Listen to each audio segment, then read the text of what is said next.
living my life, but like the one guy I almost bet was Pearson Cootie, and he's in third. So, I mean, that would have been fun. We'll see. We'll see. What is up, guys? And it is time for MLB Live Before Lock. A little bit of programming, by the way, a little bit of programming. I'm going to be on vacation next week, so I won't be here. However, I still have one show left this week for tomorrow. Bellman and EMAC both called out, so I'm going to be doing MLB Live Before Lock by myself tomorrow night. So if you guys do want to hang out with me before I go away on vacation, I'm going to be hanging out here by myself on the YouTube talking about tomorrow's baseball slate. So I will see you guys there for today. Like the video. Subscribe to the YouTube channel. Eric and I hanging out, talking a little bit about MLB DFS. Massive slate, 13 games, a little bit of weather concerns. How are you doing, Eric? Yeah, doing well. Good to be back in the home base. It is wild times there in all San Diego, but good to be back. Get to do a little baseball here, get to have some friends come over tonight, and then get to play some fancy little golf tomorrow. So pretty excited about the next couple of days for myself, but very MLB focused still, obviously. Good start for me today. Nothing like betting Cal Quantrill over 14.5 outs to really get the blood pumping in the morning. Good Lord. What a disturbing play. But also, I mean, these disturbing plays have been hitting at a higher clip than like these other conviction plays I've had. So I should probably just like inverse whatever I'm doing. But such is life. You just keep on moving on.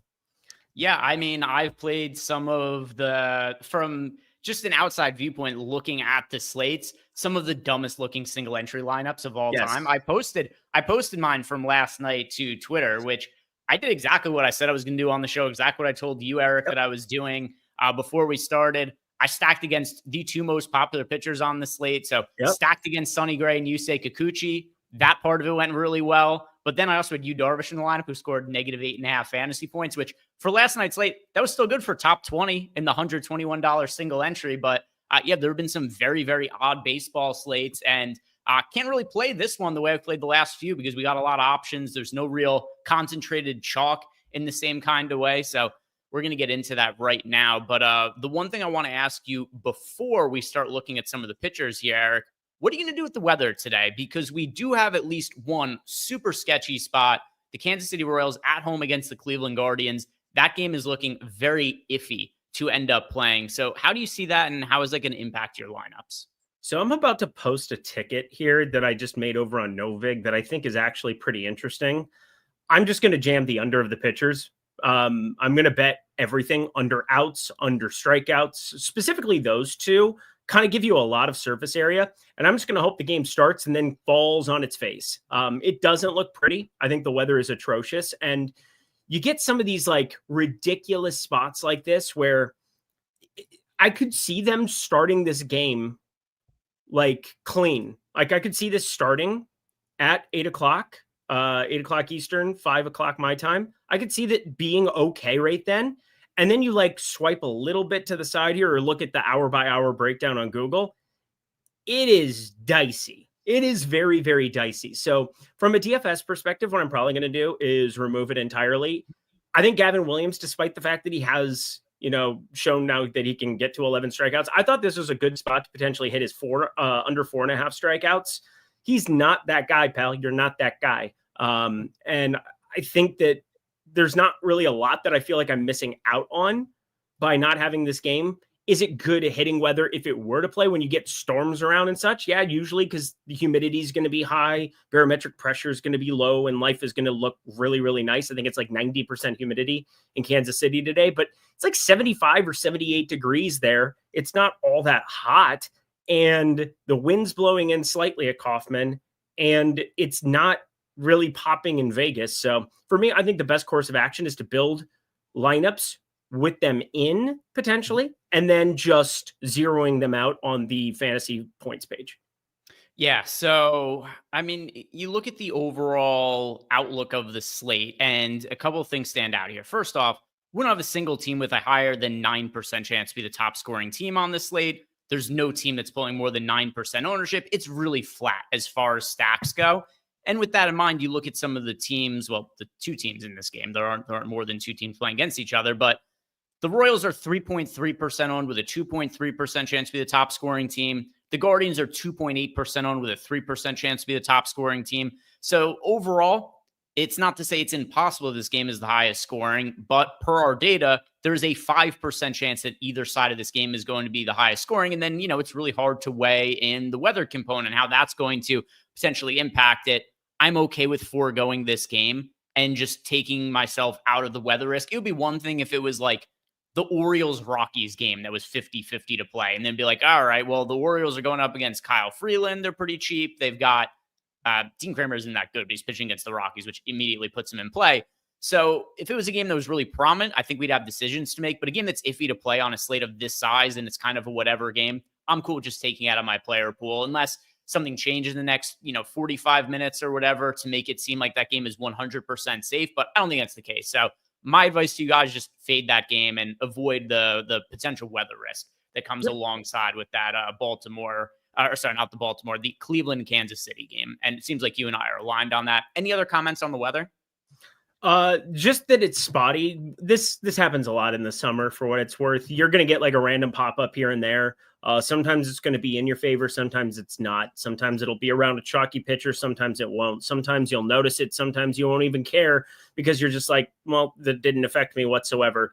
I'm looking at Cincinnati because that one feels as though it's dicier than our favorite weather person on planet Earth would say it is. I'm looking at the weather there right now, and it doesn't look perfect. I mean, I just kind of have the tabs saved, and I'm looking at each one specifically here. Baltimore's okay.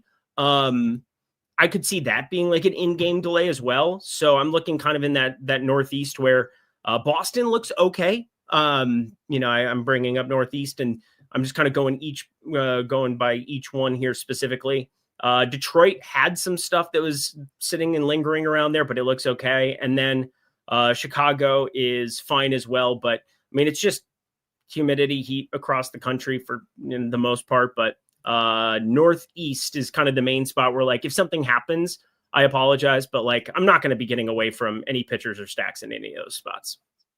Let's start talking about the pitchers for today. Really spread out ownership. We have right around 30% ownership going to Logan Webb and Dean Kramer, and then no other pitcher projected for north of 20% ownership. So it's pretty spread out. I think you kind of look at this slate as, who do you think is going to pitch the best? Kind of the same when we get to offense. When you get to a slate of this size, it's just, who do you think is going to perform the best? And those are probably the spots you want to be targeting because there are no real massive ownership concerns. As far as pay-up options go on this slate, Eric, we've got Logan Webb at $9,300, Nathan Eovaldi at $9,600, Shota Imanaga at $9,900, Nick Pivetta is $10,200, and then Brian Wu is $10,500. Of all of the pitchers who are priced above $9K, is Logan Webb your favorite, or is it somebody else? Yeah, it's Logan Webb. I mean, 5.5 hits, prop juice towards the under. Looking at earn runs 1.5. A Mets team that has strikeouts available in it. It always depends. Like, I always want to see the final iteration for specific teams like the Mets, where the back half of the lineup is in flux all the time with like Luis Angel Acuna, Starling Marte's there, Jeff McNeil, who is the main guy that, you expect to be in there against a righty, but never strikes out. And the days that he's not in there, you're kind of replacing that with Brett Beatty can play second if he needs, but primarily third base. Mark Vientos. Like, how do they kind of put this lineup together on a day in, day out basis? But guess what? From a safety perspective, he already looks fantastic. And then from a strikeout perspective, when you go 6-7 innings with the back half of that New York Mets lineup, it looks pretty good. Also, fuck you, Jesse. What happened? Jesse's a bitch. I missed something. Socialist. I'm totally missing context on something. Oh, he just said that I want to punch Eric in the face. Oh, okay. That wasn't very nice. What do you take issue with? Oh no, I'm at my place of employment. What if I went to your place of employment? Oh wait, that's your mom's basement. My bad. Or like Eric, the Eric Lauer situation. Was it Eric Lauer? Who was the? Did he actually get in Max Scherzer's face? I couldn't tell if that was a joke because I saw it at like 5:30 this morning, I saw it later this afternoon. It was like I got back, I had our meeting. I took a quick half-hour nap after I recorded my shorts, and then I woke up and I was deliriously seeing that. It was posted from this morning at some point. Did he actually get punched by Max Scherzer, or was that a joke? I am fairly sure it's a joke, but I prefer to think it's real. I'm pretty sure it was a joke, though. It's a really weird joke. Also, Eric Lauer needs to work on his delivery. Pitched pretty damn well yesterday. Yeah. Eric L's generally have good delivery. That one was not very good. So come on, Eric L. Let's figure it out. So as far as the pitchers go, I agree with you. Logan Webb at $9,300. He's showing up the most in the Sims of any of the pay-up options by a pretty wide margin. He's in 46.7% of the top lineups, pulling just like right around 30% ownership. Throughout the day, he's kind of fluctuated just above and just below the 30% ownership mark. It's not the best matchup in the world for Logan Webb, but something you and I have talked about, a lot over the course of the year is just how good of a pitcher he's been. He's got 3.08 ERA, 3.49 expected ERA, 2.58 FIP for Logan Webb. But what's been key for him from a DFS perspective, 26% strikeout rate this year. He's always been a pitcher who's been really good, but generally hasn't generated a lot of strikeouts, 20.5% last year. In 2023, it was 22.5%. In 2022, it was 20.5%. So he's got a career, close to a career high in strikeout rate. 2021 was a little bit higher, but he also spent a little bit of time in the bullpen that year. It was his first full year as a big league pitcher. So this year, since 2021, highest strikeout rate, and it's really done a lot for his fantasy upside. And even though he's got a tough matchup against the Mets, he's kind of priced down for it too aggressively, all the way down to $9,300 for Logan Webb. And I guess part of that is because he's had probably his two worst outings of the season back to back, although also in really tough. He's had a brutal schedule as of late. Recently, in Toronto against the Dodgers, in Sacramento against the Athletics, so that crazy hitter-friendly park, and now he's drawing the Mets. So like 4 pretty tough matchups in a row for Logan Webb, but this has now caused his price point to dip down to $9,300. So Logan Webb, I'm going to agree with you. I think he's the best pitcher to be rostering over 9K. Who's your second favorite? If you want to get away from the popular Logan Webb, is there somebody else you like paying up for as well for lower ownership? By default, everybody else is lower owned. Yeah, no, I don't like anybody else up here. Brian Wu, a little bit. He'd be my second favorite. I have a couple shares of him. Shota Imanaga, that's a definite no for me. We'll get into my White Sox love today. And Nathan Eovaldi is fine. His strikeout rate's been up a little bit too. Taking on Atlanta in a good pitcher's park, obviously, there in Arlington, and pretty good chance at a win, considering Joey Wentz is the idiot on the other side of this one. So cool. But Nathan Eovaldi, 27% K rate. I just always get worried because like his usage, like he's got some weird stuff going on right now. And I don't know if it's sustainable. He'd always been like a heavy four-seamer guy. Like going back to 2013, he had thrown it like 70.5% of the time. Like we're talking the highest four-seamer usage of like anybody in baseball. And then it's been sitting around like 37% the last couple of years. This year, he's basically just throwing the split finger as the primary pitch, and the four-seamer sitting around like 27.5% usage. And maybe he just has a really good feel for that pitch right now. And yay, there you go. But I tend to think that this is a little bit unsustainable and that the strikeouts that we're getting right now is a little bit of a mirage. The curveball is way up in terms of whiff percentage year over year. We're talking like nearly 10% difference between last year to this year. So there's improvement on the off-speed stuff in like such a ridiculous way. And I mean, I'm probably going to end up getting to him as the most in this range, but I like Brian Wu and the idea of getting like a 10-5 guy against the Angels just to be contrarian. But that might be something that I do in single entry as opposed to in large field, because it's really hard to justify it in large field when you're mixing and matching getting to that much Brian Wu. Yeah, Brian Wu to me is my second favorite one. Mostly, he's got a matchup against the Angels, and the Angels just strike out a ton against right-hand pitching. And then Wu's numbers overall for the year as well, not the highest strikeout guy with a 24.3% strikeout rate. But then when you consider what should we expect for a strikeout rate when he's pitching against the Angels, then all of a sudden you're getting yourself into an expected strikeout rate for the slate in like the higher 20% range. And then when you pair that with the 2.91 ERA, the 3.17 expected ERA, and the fact that Brian Wu typically works fairly deep into games. Do you know how long it's been since Brian Wu has pitched less than 6 innings in a start, Eric? 1947. You're not that far off. Okay. You're not that far off. It was in his final start of 2024 when he had a little bit of a pitch limit at the end of the year. He has completed at least 6 innings in every single start so far this season. So when you consider the kind of length you're getting out of him with the matchup against the Angels, I think this is a spot where Brian Wu is actually, I know the Sims don't necessarily really love him, but I actually think he's going overlooked by the field a little bit here. No, I'm agreeing with you there, but I think I'm going to play him in single entry. That's the weird thing is like, we're talking about this. I'm just running it in the Sims and it's hard to get there. And I kind of understand it, but like the safety that I feel with this lineup specifically, I mean, I'm going to be stacking up the White Sox in single entry. So spoiler alert, good times. That's going to go well for me. But Brian Wu is very easy to play in that lineup. And so I'm just playing him in that lineup because it feels like somebody at 16, 17 fantasy points. It's really tough for that to really go poorly for you here against the Angels because you're just getting such a safety net. Is it still decent enough hitting weather there in Anaheim? Sure, but for the most part, we're seeing that the same way. Definitely underrepresented to some extent, I think. I'm surprised that he's not more popular to some extent, like sitting that 18, 20-ish%. Like I thought he'd end up being a little bit more popular on this slate, but such is life. What is his ownership right now? Yeah, 18.5%. I'm definitely going to play him in single entry, but yeah, in large field, I'm probably going to end up being underweight if I'm being honest. All right. And I'm actually about to just do a negative ROI boost to the Royals game, just so we don't see some of these guys popping up. Not that it's all that much here, but Gavin Williams in 4% of lineups. Michael Wacha's in 1%. And I know the hitters are going to be in some lineups as well. So I'll do a negative ROI boost to get a little bit of a better idea for what the sim exposures look like without that game.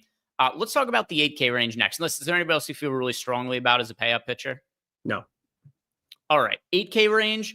It's pretty slim. Despite the size of the slate, you got Mackenzie Gore at $8,700, Adrian Hauser at $8,500, Gavin Williams, who you and I don't really have that much interest in just because of weather situation, at $8,100. And then Dean Kramer is 8K. So in reality, there's only 3 pitchers that you and I are really going to be talking about in the 8K range. And where this has to start is with Dean Kramer, because it's this dumb Rockies team that I'm really sick and tired of, that is making themselves worse for good reason. Actually, last year and in previous years, they haven't even been a seller at the trade deadline for who knows what the hell. They don't know what the hell they're doing in Colorado, but they're actually starting to trade away pieces like Ryan McMahon now. So as bad as this team has been, they're going to be worse on paper moving forward post All-Star break. Dean Kramer's numbers for the year, they're not terrible. 4.06 ERA, 3.98 expected ERA, a 19.6% strikeout rate. At 8K in any other matchup, he would just be a guy that exists on the slate, like 3 or 4% ownership. But because he's pitching against the Rockies, he's nearly 30% owned. For cash games, you're playing Dean Kramer and Logan Webb as your cash game combination. For tournaments, it certainly makes sense to have some sort of interest in Dean Kramer. The Sims really like him, showing up in more than half my lineups. The overall pitcher who's getting the most exposure through the Sims. What do you want to do with Dean Kramer relative to his popular ownership, though? Play him. I'm going to play him.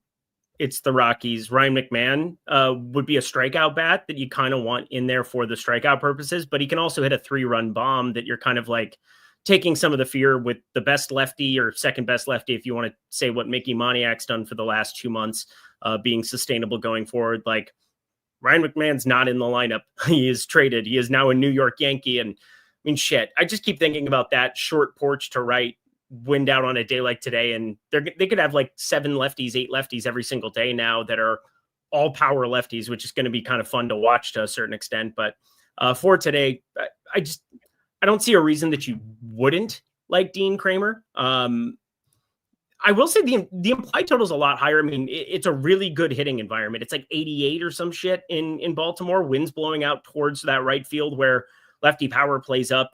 You have that larger fence, even though it got brought in a little bit this year, it's still not good for righty power in Baltimore. And it's not great knowing that you're playing like 50% of a Dean Kramer, but I think I'm going to end up playing around 50% of Dean Kramer. Yeah. By the way, James Sarko in the chat says, you need to make contact, hit a home run. This Rockies team is going to be swinging and missing a ton in the second half of the season. Dean Kramer, once again, he's a popular piece. I almost never would want to be playing a pitcher the caliber of Dean Kramer with any kind of popularity. And usually if I saw a pitcher like Dean Kramer being popular, I'd probably be stacking against him in a single entry field. But I can't pull the trigger with this current Rockies lineup. It would have been more fun if Ryan McMahon was there. I mean, you could easily say you could talk yourself into Moniak and McMahon as a 2-man in a single entry lineup pretty easily. I think I could. Hunter Goodman, throw him in there, like get ultimate leverage. But yeah, you're getting one of the major things that would potentially come out and bite Dean Kramer in the ass here. I mean, his lefty-righty splits are pretty pronounced. 130 ISO to right-handed hitters on the season, 182 ISO, and a 197 expected ISO to lefties. So, like, he has a little bit of, like most right-handed pitchers in baseball, has a little bit of a lefty problem, Greg. And you just removed a really good one. And you replaced it with what? Arcia, who's going to play third today? I didn't even know Orlando Arcia played third base, but here we are.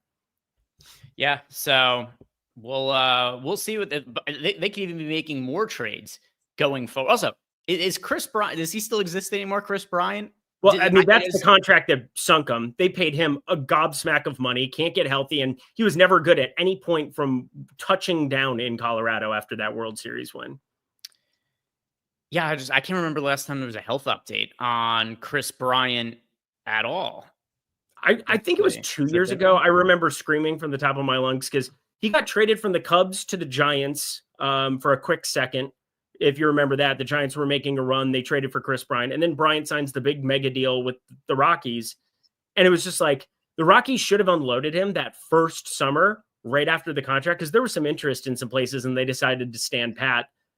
I don't know why. And now they're the worst team in baseball. It's pretty easy to see why. It's the Joe Mauer effect right there. I know it well. So here, Chris Bryant, last report was from a couple of weeks ago. Chris Bryant told reporters his body isn't responding well when he attempts to run. All right. Is that good? Yeah, well, the good thing is he doesn't have to worry about getting on base at this point in his career. So what difference does it make? He could DH and just strike out a bunch. Alonzo Mourning.gif. He's got a lumbar degenerative disease.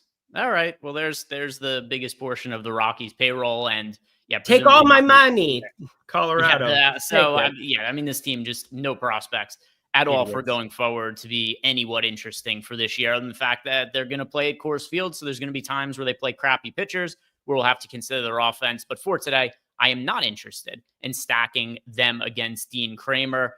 Eric, the other pitchers that we have in the 8K range, you and I have both touched on not wanting to deal with the weather in Kansas City. Adrian Hauser, Mackenzie Gore, either of them of interest to you? No, I hope Adrian Hauser pitches well. I don't want him to pitch too well that it would actually matter in DFS, but I think that's a pretty tight needle with Adrian Hauser for him to thread. So I don't really care. I'm really not playing anybody in the 8K range. I'm underweight to Mackenzie Gore. I'm underweight to everybody else there, except for Dean Kramer, obviously. I'm playing a lot of Dean Kramer. I can't figure out why Mackenzie Gore doesn't strike guys out anymore because he opened up the year not like a real Cy Young candidate, but a guy you looked at and were like, oh, this guy has made real strides forward to be a legitimate ace. And his numbers overall for the season are still fantastic, but he has struck out more than 5 hitters like twice in the last month and a half. And it doesn't make any sense with how well he was pitching at the start of the year, where he opened up the year with a 6-inning, 13 strikeout. That doesn't count though. That doesn't count. We gotta remove that one because any start that occurs in Washington between the hours of 3:45 and 5:45 or something. Bryce Harper was talking about it. He couldn't see the ball. You can't see the ball in Washington when start times are at like 1 o'clock there. Apparently with the shadowing and the way that it comes in, you cannot pick up the baseball. And it has a terrible batter's eye for it. So in FanGraphs, you're able to actually kind of do some different stuff to be able to like source some of that out. Mackenzie Gore, if you remove that and a couple of those other outings that exist in that time window, he's not very good. Well, he had struck out at least 7 hitters in all but one start up until June 10th. And since that point, he has done it once. Yep. So I don't know where the strikeout upside went, but he used to strike out a lot of guys at one point this year, and now he just doesn't really generate strikeouts. He is still also a somewhat inefficient pitcher, so he doesn't work all that deep into games. Like he shows up a little bit in the Sims. If you want to take a chance on the strikeout upside coming back, I don't know if he's tipping pitches or if he's pitching through an injury at the moment, but something's different over the last month and a half compared to what it was for the entire rest of the season, where you could count on him to have a lot of strikeout upside and that just hasn't happened for a meaningful amount of time. Yeah, I mean, he has a 30% K rate on the road still. I mean, it's just insane. So, like, what you're saying is still very, very accurate, where he went from being a very good strikeout pitcher to now just getting completely battered at times. I mean, one outing last time out is not going to change my opinion. Again, I said Mackenzie Gore hasn't been very good. He is still a good pitcher. I don't know if I misspoke. I'm kind of like hearing myself say it after the fact, but a fly ball pitcher in this hitting environment against this specific lineup for the Twins, I don't think it's going to go very well for him. If he spiked some upside, it wouldn't completely shock me at 8,700, but I think there's just so many cheaper options that aren't pulling ownership that I'm pretty intrigued by, including the guy on the other side of this game. So like, I just have more interest there. Yeah. One final thing before we move past this, listen to the strikeout rate for Mackenzie Gore by month. 36% in March and April, 37% in May, 22% in June. It is 17% in July. So like it's you just don't see his strikeout rate is less than half of what it was the first 2 months of the season. Like that's something that you just don't see a decline like that all that often. So anyway, I don't know what's wrong with him, but it definitely seems like there's something amiss when it comes to Mackenzie Gore. I would not be surprised if he has a trip to the injured list in the near future coming his way.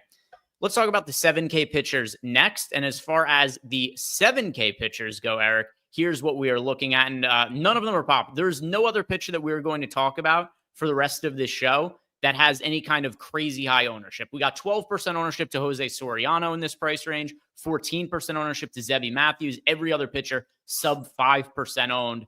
Is there anything that really stands out to you in the 7K range you think the field is missing out on? Yeah, a lot of things. Let's just go down the line. First off, Jose Soriano against Seattle. It's a worse matchup now that you remove a potential like strikeout bat and you throw in Josh Naylor batting cleanup in his debut. That's not very helpful. I just uploaded the configuration here. Josh Naylor playing first. You remove Luke Raley. That is a pretty pronounced difference in one to the other. Luke Raley's been around a 27% strikeout guy here over the course of this season. And if you know anything about Josh Naylor, you know he doesn't strike out very much. So there you go. Second part of this is Will Warren. The Yankees, like we're not going to try to roll the dice on Will Warren in a spot against Philly where you still get Schwarber, Real Muto, Brandon Marsh is batting sixth. Otto Kemp is in the lineup.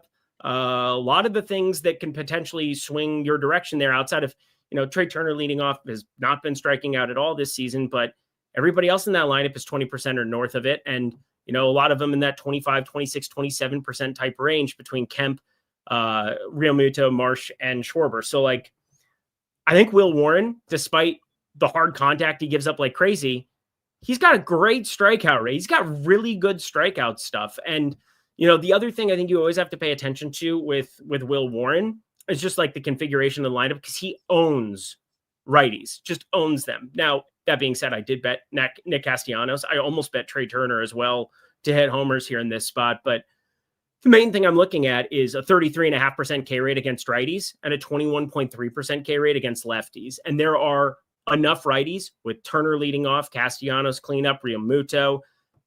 I think you can find enough there if you're Will Warren where he shouldn't be 5%, 6% owned, I think. I mean, it's obviously Yankee Stadium in really good hitting weather. So do I think he's more likely to get bludgeoned? Sure. But he is 7,300 on this slate and nobody wants to roll the dice on him. I thought about him for single entry. I decided to just go Woo and Kramer. And that's just the way that I'm going to go about it for today. But you could talk me into everything that has to do with this range. But Soriano against Seattle, he's been pretty brutal of late, but the strikeout upside is definitely there against Seattle still. There's enough strikeouts that exist there. And then Zebby Matthews, I think, is probably my favorite of the range, but he appears to be the field's now too. So that's the only restraint that I have there.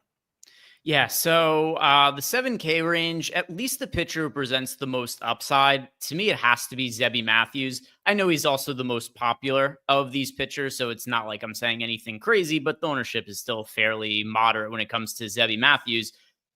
He does have an insanely high 6.26 ERA, but the underlying numbers paint a better picture. He's got a 4.01 expected ERA, a 3.27 FIP. So you look at his numbers and you start to go like, all right, what's gone wrong with Zebby Matthews? Why is it that his ERA is so much higher than his underlying stats? For starters, there's a sample size issue here. He's only made 5 starts and pitched 23 innings at the big leagues. He's a 410 BABIP and a 64% strand rate, all things that you would expect to be much more normal going forward. So the Twins also sent him down to AAA for a little bit. Yep. Dominated there. 1.72 ERA, 2.02 FIP, strikeout rate of 31.8%. And the one thing about Zebby Matthews, even though the ERA has been high at the big leagues this year, 30% strikeout rate. So I look at him as a guy who, and by the way, he is showing up a decent amount in the Sims without making any kind of adjustments, 26%.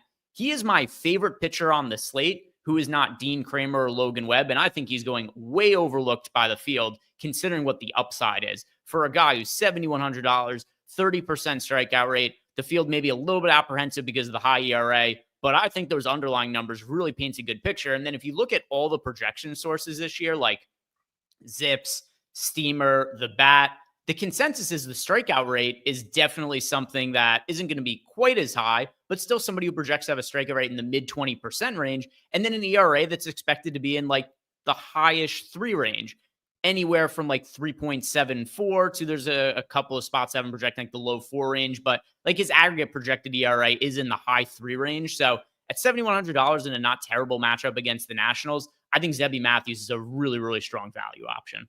He has the best pitch on this slate if you remove Shohei Ohtani in terms of stuff +2. That slider's ridiculous. I mean, that was the thing that they were raving about, when before the season, and it was fine to some extent. But yeah, as you brought up, the ground ball percentage is always the worrisome part. He's going to be a fly ball pitcher at the big league level. He's not going to induce as many ground balls as he did in AA ball, AAA ball. It's going to get problematic at times. And as you said, a 410 BABIP is just absurd to be looking at. So we expect positive regression for that. The stuff plus is just jumping off the page with a slider. You can throw that ad nauseum to some of the bats that exist in this lineup, especially in the back half of this lineup, that they're far from battle tested. We'll put it that way. There's some goobers down here. So I'm with you. I wish he wasn't as owned as what he is, but I'm probably going to be hanging around the field there. But I think it's just a great range to be getting to on this slate. I think that there's a ton of tournament interest, and I think Jeffrey Springs is probably somebody that I'm going to end up playing quite a bit of as well here when it's all said and done. But yeah, 7K and then Jeffrey Springs. I mean, this is like my preferred SP2 range on the entire slate to pair with, a Dean Kramer, to pair with a Brian Wu, to pair with a Logan Webb. We're sponsored here by DraftKings Best Ball. If you guys have not played Best Ball over on DraftKings, go take advantage of their welcome offer, because when you draft your first $20 lineup, which gives you a chance to win a share of $15 million, you're going to get another ticket for free. Buy one, get one over on DraftKings. It's a great offer, especially for people who are trying to build up a bankroll. Maybe you're somebody who, doesn't like to mass entry, maybe just play one lineup at a time. Well, here you're just going to be doubling the amount of lineups you play by entering your first lineup over on DraftKings. So go take advantage of the DraftKings Best Ball offer. It is definitely a strong one. Then also they've been running all different kinds of promos you should be on the lookout for. Like last week was Best Ball week, and every single day they ran different offers where it was stuff like draft 2 lineups, get one for free. There was other ones where you're getting different crown credits for drafting multiple lineups. Mm-hmm. So be on the lookout for that, because there's a lot of rake back offers when it comes to the DraftKings Best Ball for the year. Anything else you want to mention in the 7K range, Eric? No, I think I named like every person other than Brian Bayo. And if you play Brian Bayo, unless he pitches against the Rockies, yeah, then complete game shutout, 25,000 fantasy points. Enjoy your go collect your winnings. Good stuff. Yeah, I think that start against the Rockies, I remember the show ended. I went to go get dinner, and then went and looked at my phone to check the stats. And it was like already the 3rd inning. It was somehow the 3rd inning. He had like 7 strikeouts and only thrown 29 pitches or something like that. The Rockies, just an abysmal embarrassment of an MLB team. Let's talk about the really cheap pitchers now, or maybe not if there's nobody you're interested in. Is there anybody that you are liking sub 7K for today? Do you think the field should be considering taking a shot on as a punt? Yeah, only Jeffrey Springs. I mean, Ryan Gusto has some interesting characteristics. I will not be, I don't find him necessary today. I don't really think he's going to go out of his way to beat us. That is for sure. I prefer the other side of that game for sure. But Jeffrey Springs with Tampa had legitimately good stuff. And it doesn't really bear out in the stuff plus this season. His changeup sitting there at 100 grade. Everything else has been pretty subpar, 92 pitching plus. But it's a really good ballpark, and you get him out of, that Sacramento dust up. I mean, we just saw it with Severino. I mean, it's a completely different world when you get these guys out of that ballpark, except for Lopez. Apparently, he can just get strikeouts no matter what. But Jeffrey Springs against Houston, it's not something that I'm running to the window to go do, but I'm getting trace amounts of him. So he's the only guy I'd consider sub 7K, and I think he's about appropriately owned. I'm probably going to end up somewhere close to the field when it's all said and done in this 6 to 8% range, but that's all I got for you.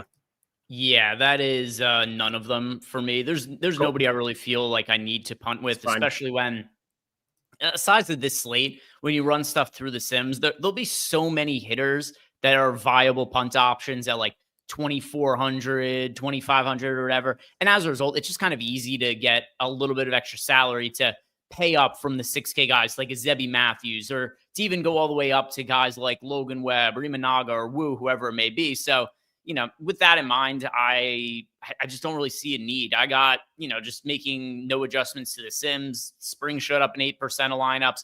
For the majority of our audience is playing 1, 2, 3 lineups.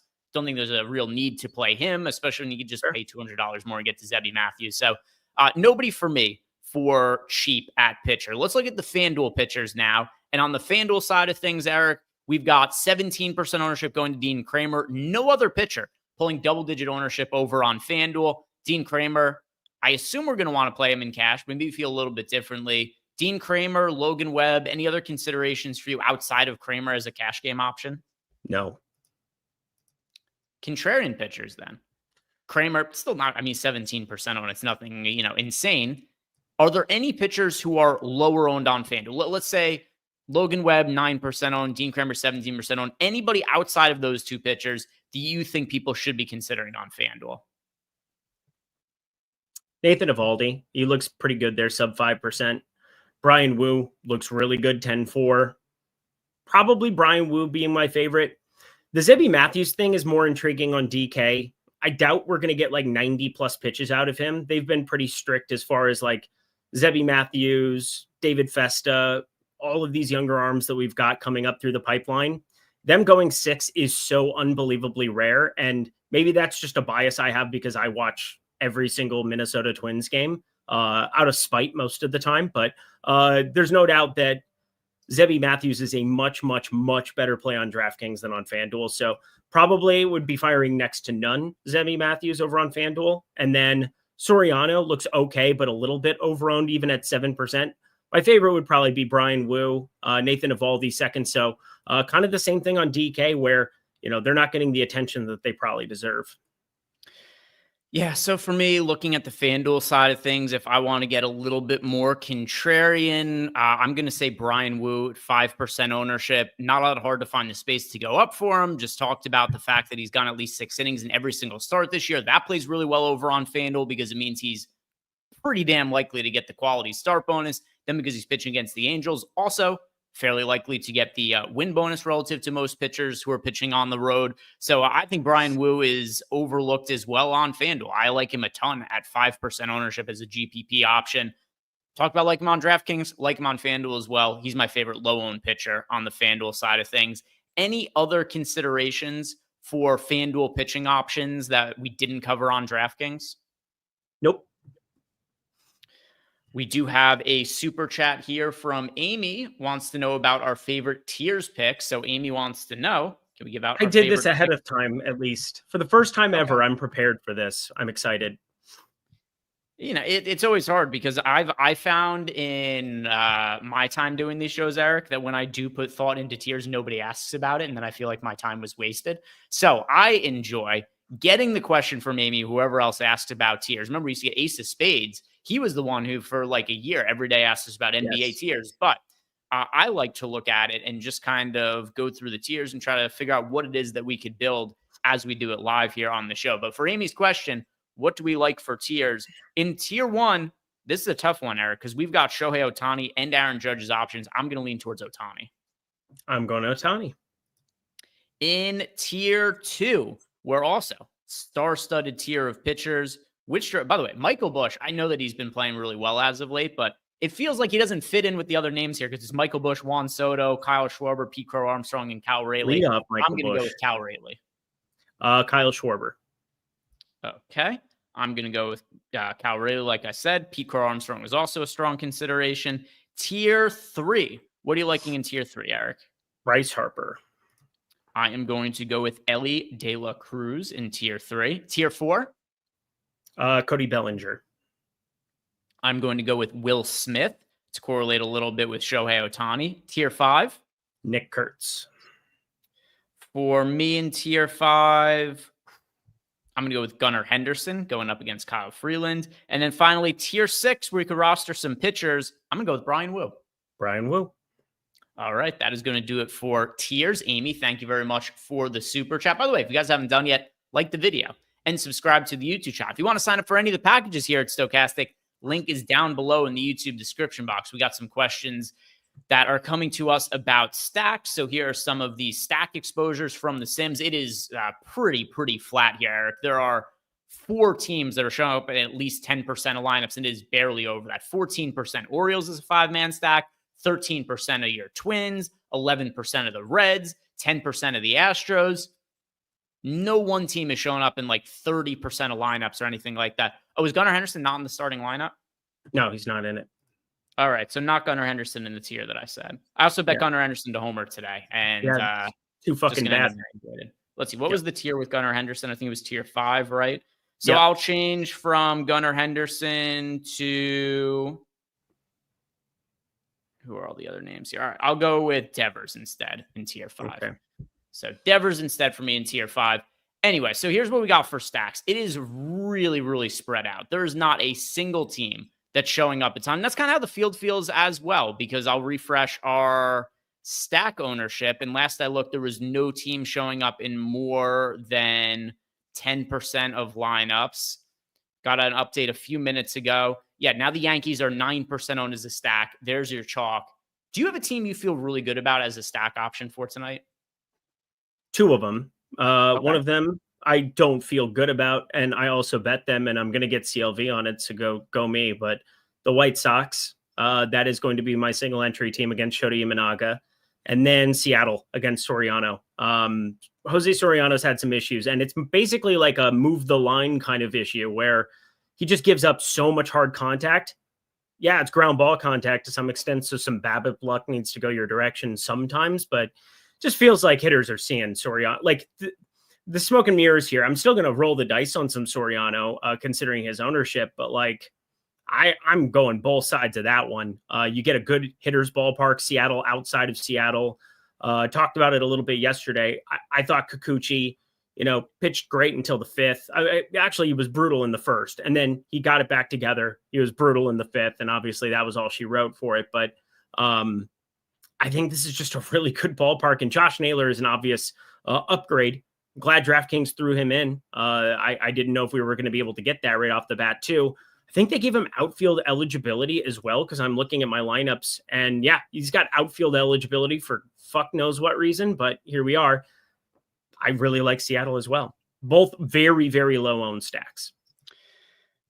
Kind of every team is somewhat low owned today. Maybe the Yankees will end up being popular in single entry because they are the team pulling the most ownership, but they're also the only team more than 7% owned in the aggregate in our ownership projection. So I'm not all that concerned about ownership. I'm not even terribly concerned about pricing for today when you consider that the pitchers that we like, it's Logan Webb at $9,300. It's Dean Kramer at $8K, Zebby Matthews at $7,100. So with that in mind, I'm going to look to a team that I don't really stack aggressively all that often, but going up against Brian Bayo, the Los Angeles Dodgers today. Bayo has had a much better season overall, 3.23 ERA, 4.32 expected ERA. He's also been in a lot of easier matchups as of late, like for example, the matchup against the Colorado Rockies or pitching at his last start was a more difficult one against the Chicago Cubs. But before that, he'd been on a run of a handful of easy matchups in a row. And then obviously the one against the Rockies really stands out where he went the complete game, ended up getting 10 strikeouts. I think it was one of 3 times this year he's had more than 5 strikeouts.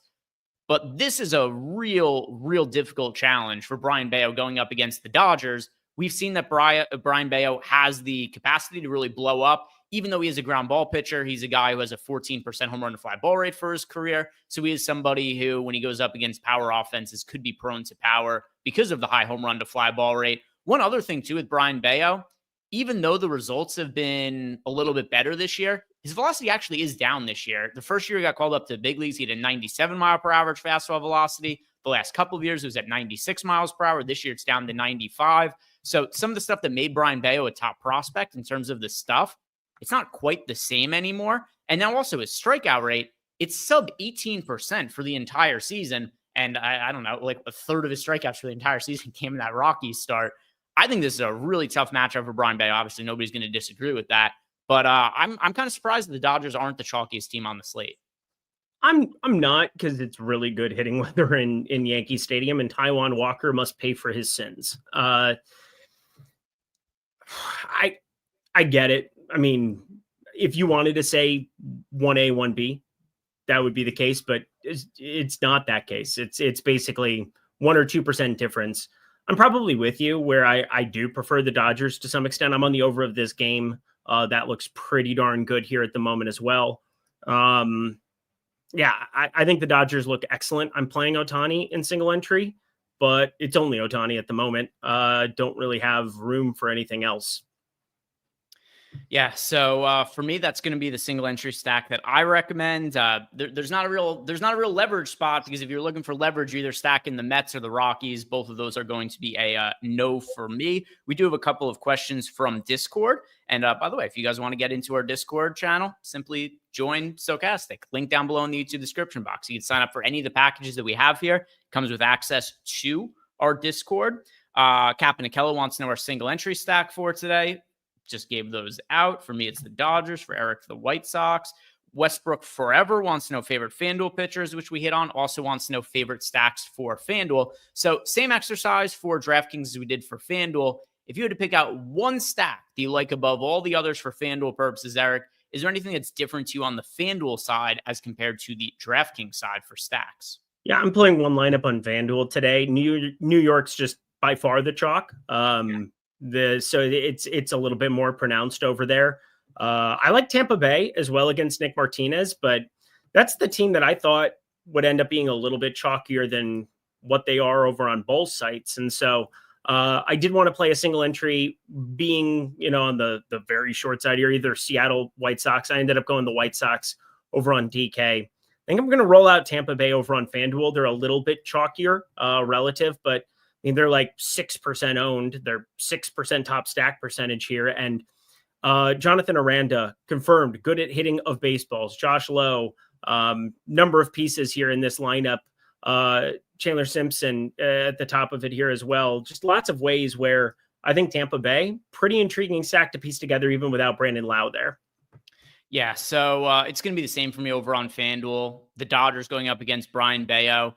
The Yankees ownership is quite a bit higher on FanDuel, like you referenced, Eric. They're pulling 14% ownership as a team. The Orioles are pulling 9% ownership as a team. And then every other team is pretty contrarian. You got 6% ownership going to the Dodgers. So they're actually half the ownership of the Yankees over on FanDuel. And once again, I do think that the Dodgers should be a little bit more popular than the Yankees for today. So I'm going to be going with the Dodgers as well over on FanDuel against Brayan Bello. There's really not that much that I feel looks different across DraftKings compared to FanDuel as far as favorite stacks go. Are there any considerations for you for trying to get leverage against any of the pitchers who are pulling some ownership today? We've got the ownership nearly 30% on Dean Kramer, nearly 30% on Logan Webb, but then you've also got 15% ownership to Nathan Eovaldi, 14% ownership to Zebby Matthews, 15% ownership to Mackenzie Gore. Are you considering stacking against any of the pitchers that are pulling any amount of ownership? Not really, which sucks because normally I would want to. It's such a big slate, and then we get these like pronounced spots, but you still need, like with more teams in advantageous spots, there's less of a need for me to do this. Like there's like, I feel as though just kind of running into the Sims here right now too, kind of bears that out. And I think without Ryan McMahon there, that was definitely going to be a guy that I was going to be overweight to and fire up pretty much nonstop with Mickey Moniak. I'll get to a little bit of Mickey Moniak still, but yeah, Dean Kramer, he is definitely running good in life, not having the power lefty in there, because that's been the issue. 197 expected ISO against lefties, brought that up earlier as well. And 17-degree launch angle to boot with it. It's a really tough ballpark for lefty power for some of these righties like Dean Kramer. But yeah, his spot looks much, much better with a guy in Orlando Arcia now playing third. I'm kind of surprised you didn't bring up your Minnesota Twins here. I know that you had said you misspoke a little bit and you didn't mean to say that Mackenzie Gore is terrible, but there's just something off about his numbers that don't make any sense that we were going over before, where the strikeout rate has just progressively gone down month over month. The underlying results, even outside the strikeout rate, have been really rough looking for Mackenzie Gore. You look at his numbers overall for July now. Mackenzie Gore in July has a 16% strikeout rate with a 5.14 FIP and a 5.42 xFIP. Now, I usually don't like to look at just like one individual month's numbers because it can be really noisy. It's a small sample size. It's more just the trend of it. He's progressively gotten worse each month of the season, where he was lights out to start March, April, May. Then you get into June, where he had a 22% strikeout rate with a 3.52 FIP and a 4.14 xFIP. Now you're all the way down to what these numbers are in July. I don't know if he's tipping his pitches. I mentioned before, I think there's a good chance he's dealing with an underlying injury that hasn't been disclosed, and that could mean that he ends up on the injured list in the near future, something like that.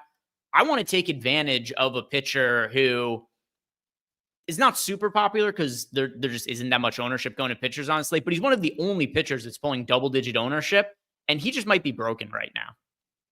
Yeah, I'm totally fine with that. I do like individual pieces. I mean, Castro, I could not love more today for DFS, for betting, for everything. Absolute lefty killer.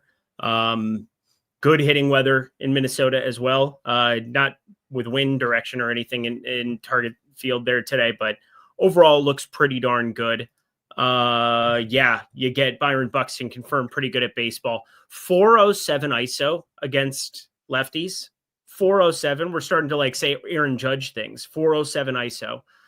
Wow, he's good. Only 6 homers against lefties too. It's just, you could play in some ballparks where life would be outrageous looking at some of the expected numbers for him. But I love Byron Buxton more than I love anybody. Love you, honey. Just in case his wife is listening. So once again, these are the teams that are showing up the most in the Sims: the Orioles, the Twins, the Reds, the Astros. The Orioles are also a team that I think, especially in smaller field stuff, could probably end up being a little bit more popular than what they're projected to be. But I think that if you're looking to go cheap and save salary at offense, the Orioles, who are not all that cost prohibitive, Kyle Freeland's got a 5.19 ERA, a 4.87 expected ERA. He hasn't had a strikeout rate above 17% since 2021.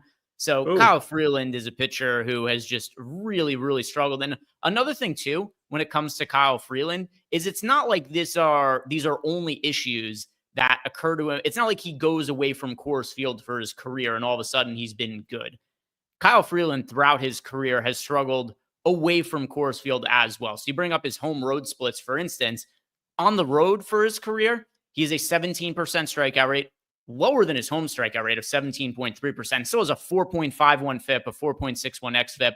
So the issues with Kyle Freeland are not just that he pitches in Coors Field, it's that he's actually a dog shit pitcher and isn't any good. So the Baltimore Orioles at their price point, and then also the Rockies having a weak bullpen behind Kyle Freeland, I do think the Orioles are the best source of salary savings for the entire slate on offense. Yep, I'm with you. Thomas Ryan in the chat says, can we play Freeland? You can do whatever you want. I wouldn't advise it. It's not they've included him in the player pool to have him as an option, but I wouldn't. I'm not gonna recommend it. You can live your life however you would like to live your life, but if you're watching this show, you can be damn sure to know that Kyle Freeland is not a good play. Like, he is an atrocious play today. Yeah, we've got Mr. Cool Cam wants to know favorite stack on FanDuel. For me, it was the Dodgers. What'd you say was your favorite FanDuel stack, Eric? The Tampa Bay Rays. Tampa Rays for him. Stinky Thumbs Arbuckle said I've mentioned filtering for 5-man stacks. Do you filter for FanDuel at all? Yeah, for FanDuel, I wouldn't want to play like anything so your secondary stacks on FanDuel could definitely be, like 2-3-man stacks. But yeah, I generally want to have a 4-man primary stack on FanDuel, especially for a slate of this size. I don't want to be playing like a 2-2 lineup or something like that. 4-3-1, 4-2-2. Those are the normal for me on FanDuel. It's like I usually end up hand building one on the show or before the show, like today. All right. So Eric, let's go ahead now as I get logged out. Let's build some lineups in the single lineup sim to close out the show. And once again, if you guys sign up for any of the packages we have here at Stokastic, it will come with access to these single lineup sims. We'll build a lineup for DraftKings. We'll build a lineup for FanDuel. Then we'll do some home run picks and call it a week. Eric, I'll let you start on the DraftKings side of things. What team do you want to be stacking on DK? On DK today, you can pick anybody. Well, okay, well, let's do the Twins because this is one I'm kind of excited to take a look at now because I mean I built out my White Sox stack, but I'm not above changing it out last second. Okay, so let's go White Sox let's go Twins as opposed to White Sox. Thank you. I misspoke. I said let's go Twins instead of your White Sox. Right. And who do we want to be picking for the Twins? We could go back and forth picking hitters. I will start with Byron Buxton. I will put in Willie Castro second base. Okay, so put Willie Castro in at second base. I'll go with Ryan Jeffers at catcher. So far, yeah, real creative thinking. We've got the 1, 2, 3 hitters as our first 3 choices. Ty France. Fine. All right, Ty France towards the. I didn't mean to psychologically push Eric towards playing a non-hitter towards the top of the lineup. No, but Royce. I may have inadvertently done that. If you don't play Royce Williams, I will never talk to you again. Royce Lewis. Okay, so I'm going to go Royce Lewis and hope that I just won the lottery with that. So let's go. All right, Royce Lewis is in the lineup, and now let's complete it with the Sims. I'll complete it with the optimize function. All right. Hey, look, you gave us Zebby Matthews in the lineup at $7,100. Zebby Matthews, Dean Kramer. I just promised you weren't going to talk to me anymore. What happened to that? Oh, never mind. Let's run the contest simulation. I'll change it to 25% to first because that's what the main slate pays out. Here we go. Let's see what we got. No whammies, and stop. Great lineup. 29.7% sim ROI. All right, so we got a good-looking one here on the Minnesota Twins. Let's go to the FanDuel side of things. We'll build a FanDuel lineup. So, Eric, I'm going to pick the Dodgers here for FanDuel. I was good with the Twins choice over on DraftKings, but still, I want to go with the Dodgers here. I'll go Shohei Ohtani. All right. Eric is going to put Ohtani into the lineup. I'm going to sort by projections here. And let's see what we've got for some FanDuel projections. I will go Freddie Freeman. Will Smith. Then we'll cover the utility twice. There you go. Right. And now I will finish up the lineup with, I'll go Andy Pages at outfield. Got our 4-man Dodgers stack here. Freddie Freeman, Shohei Ohtani, Andy Pages, and Will Smith. We'll complete the lineup. All right, Dean Kramer at pitcher. We got Sam Haggerty in here. We got Jordan Westburg. We got Tyler O'Neill. All right, so we did get a secondary 2-man stack of the Orioles in here as well. Let's run the sim and see how it looks.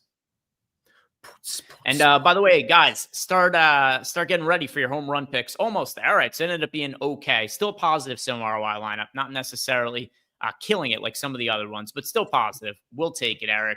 But now it's time for some Donna picks. We got so many hitters to choose from. Here's the only rule. No Judge, no Ohtani. That's a little bit of cheating for pretty today. Good rule. No Judge, no Ohtani. You guys can pick anybody else to homer today. So chat, queue up your home run picks. We'll read those off in a second. Eric, who are you picking to go yard today?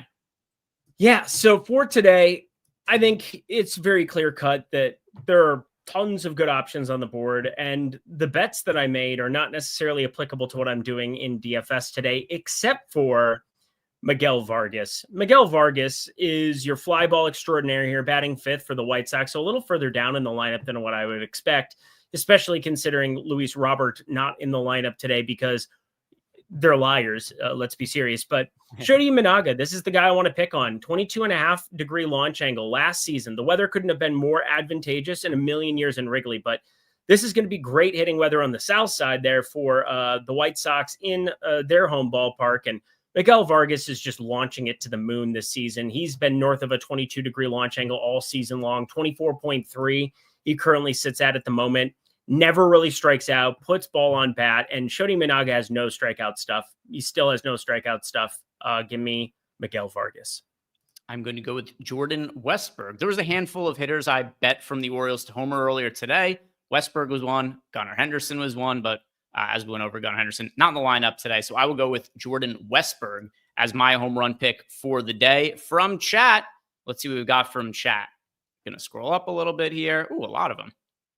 All right. So right away, Shohei or Judge from Angel Guillen. Malukar went with Byron Buxton. We've got Harrison Bader from Tango Hotel. Blake Moore went with Victor Caratini. NY Stiegel has got Spencer Steer. Sir Dodger has gone with Manny Machado. Ben Willie has Anthony Volpe for 2 homers. Flim Flam Man going with Kyle Tucker. Jeffrey Oren has got Willie Castro. We've got Chaz McCormick from Humboldt Parker. Mike Campbell going with Tommy Edmond. Charles Moran has got Spencer Torkelson. Matt Gibson, your favorite player, Royce Lewis. Grisham from Harlock. Danny Jensen from Alex Serra. Chandler Simpson from Comment God. Grisham as well from Fact 74. Moniak from Nightmare 1993. Kuntz from Ross K. We've got... Listen, that's really what we should be calling him, to be honest. Have you seen the massive move in the Rookie of the Year market? No, I haven't, but way to change. He's like minus 250 to win now. Jacob Wilson was minus 600 like 3 weeks ago. Yeah, and then he quit hitting and started striking out, and now he's batting 6th today or some shit. Jacob Wilson he got buried. Yeah, he is falling down the lineup. Big Kev has got Caminero. Ryan Stubbs also going with Spencer Steer. Casey Leatherwood has got Machado and Canzone. Ross K has corrected that he meant to type Kurtz as opposed to type Kuntz. But hey, what can I do? You said it how you said it. So CPA Joe K also has got Kurtz. Zach Justice has got Buxton. Rooster Slinky has Willie Castro. Yobo Good Greens. I think that's tripped me out multiple times before. Going with Kyle Schwarber. David Williams has got Chisholm. Io Kimbrough has got Wong. We've got Ricardo Nelson with Juan Soto. Rooster Slinky has got Castro. Duran from the Alabama Jones. Chris Didio has got Royce Lewis. Grisham from Duckman. I feel like 10 people have picked Grisham today. Orlando Hewitt has got George Springer. We've got Kurtz from Slim Savage. Clintonwood 83 has got Tovar. Dylan Weimer has got Westberg and O'Neill. Malukar has got Javier Baez. We've got Pierre going with Bryce Harper. Anthony DiCicco has got Cody Bellinger. We've got Kewelity Souls going with Simpson. Saucy Ed has got Barger. And then Ben Willie says he saw that you were picking, as he says, Kuntz to homer today. Well, listen to this. Ben Willie says he saw Kuntz on Eric's package. Any truth to that? What are you selling out there? No, it's a callback to the kicker of K.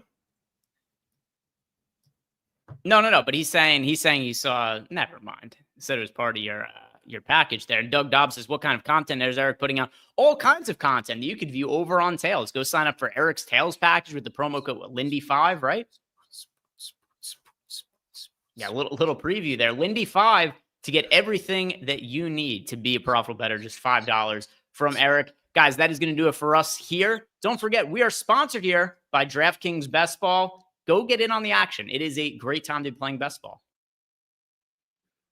It's best ball season, and DraftKings is giving all customers a can't-miss offer. Draft one, get one. Enter a lineup in the $15 million best ball contest for just $20, and you'll score another best ball ticket to play free for a share of $15 million, giving you a second chance to win big. Download the DraftKings Daily Fantasy app now to draft your $20 best ball lineup to play for a share of $15 million and get a second ticket to play free for a share of $15 million. That's 2 chances to win big without ever setting your lineup again. Draft one, get one, only on DraftKings. The crown is yours.